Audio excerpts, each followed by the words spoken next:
The fog drew back upon the dark sea and revealed a gleaming point like a ship's bow, which seemed to nod at the girl brooding by the glowing bonfire. "What's that?" Drest leaned forward, her hand on her dagger. Her elbow dug into the shoulder of her brother Gobin, who lay with his arms slung over the fringe of his coal-black hair. "Gobin," she poked him, "are you awake?" "Nay." "There's something in the sea." "I'm not awake, lass." "It's something wooden on the waves, just past the dragon's teeth." His eyes flicked open, then closed. "Drest, dear, it's a dream. Lie back. If you want to stay out here with us, you need to sleep."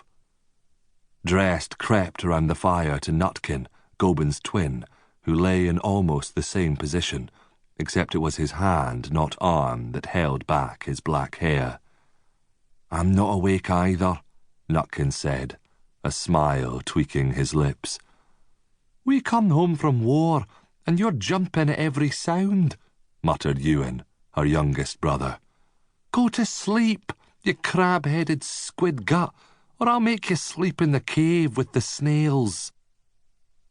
Drest crawled back to the water's edge. The sea was quiet. The night mist had swept in again. She listened, unmoving, the wind's fingers riffling her short and uneven brown hair.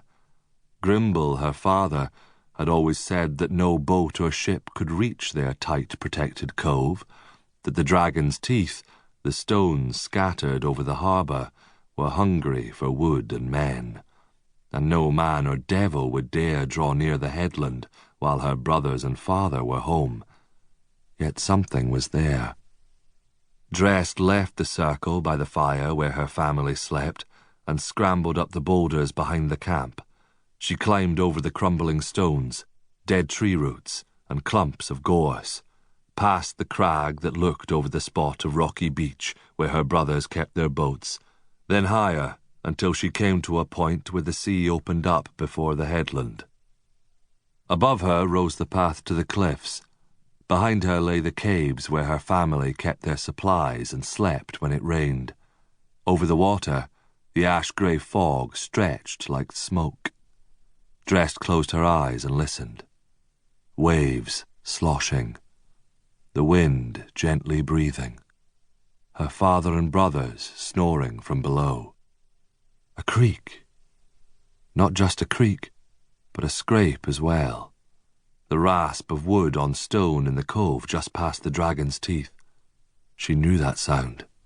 A boat, and it was landing. Drest flew down the uneven cliffside, blind in the darkness but knowing her way. She pounded back into the camp toward the glow of the bonfire and dropped to her knees beside her eldest brother. "Wulfric, there's a boat in the water." Wulfric opened his eyes a crack. "What are you saying, lass?" "A boat, like one of yours. Lads, get up." Heads rose around her. Her father turned over with a growl. "Our poor wee Drests had a nightmare," murmured Thorkill, fingering the stone pendant he wore below his curly ginger beard. "Was it Gobin's battle story that kept you awake, lass?" "Nay, it's not that. I heard a boat."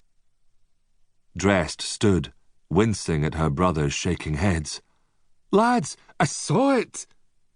"Keep your grub-spotted nightmares to yourself," Ewan mumbled from beside the fire. Her brothers settled down again, grunting and grumbling, until she was standing alone. "Why won't you listen? Do I ever tell stories? Lads, there's a boat out there." No one spoke. Drest opened her mouth, but before she could say anything more, the camp was bright with flames.